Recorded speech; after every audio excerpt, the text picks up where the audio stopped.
How much content do you need to have on your website to get started on Pinterest? Do you need to create that many blogs before even starting using Pinterest for your business? My name is Teresa Toledo and I am a Pinterest expert strategist. Today I'm going to be talking about how much content you actually need to get started with a Pinterest business account. Now make sure to subscribe and watch until the end so you can know exactly what to do. Pinterest is a unique visual search platform that can help business owners build their brands. The way you utilize Pinterest is to get your brand and product seen is by sharing and creating content in the form of pins. You need content to create those pins, but if you are new to the platform, you may find yourself wondering how much content do you actually need to get started. The amount of content you will need will depend on both your goals and what kind of content you currently have on your website. For most businesses, the goal of using Pinterest is to convert pinners into customers.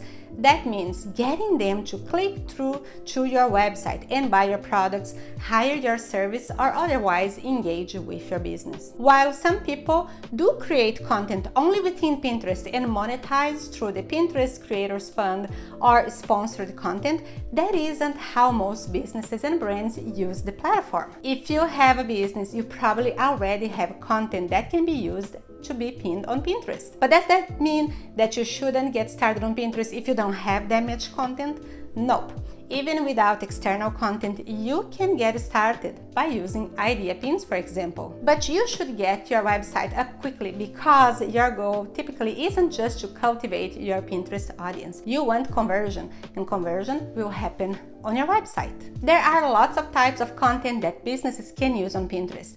Each of your website URLs can be considered a piece of content. This can include product pages, landing pages, blog articles, and other content that you might have as individual pages on your website. Each of those URLs can be posted as a standard pin image, which will link directly to your website. When people click on them, they go to your website. If you only have one page on your website, a landing page or a single product page, then you're gonna have to think a little bit differently, a little bit outside the box. In this case, you can rely on content to be consumed within Pinterest itself, idea pins. Idea pins are pins that don't have an external link. Instead, they are content that your audience doesn't click through. They watch, they learn, they utilize inside Pinterest. When you provide valuable content directly on Pinterest, your audience will engage with you and follow you, building brand authority and maybe clicking on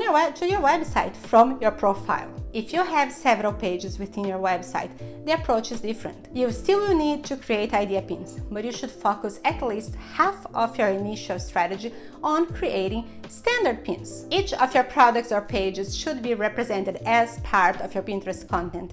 Remember, Pinterest is a visual search engine. People use the platform to look for ideas and inspiration.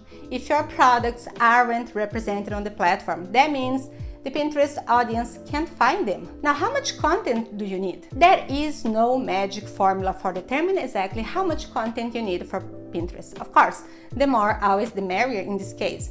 But you definitely need to be creating standard pins for each URL on your website. Now, there is much more than that you can do, and I'm going to tell you right now. Keep watching. Pinterest users crave fresh content and fresh images and fresh ideas. Simply repeating your existing pins doesn't work as a strategy. You need to refresh and reuse your content with new images. That will add value to the platform. Think about what your business offers. How can you expand on that?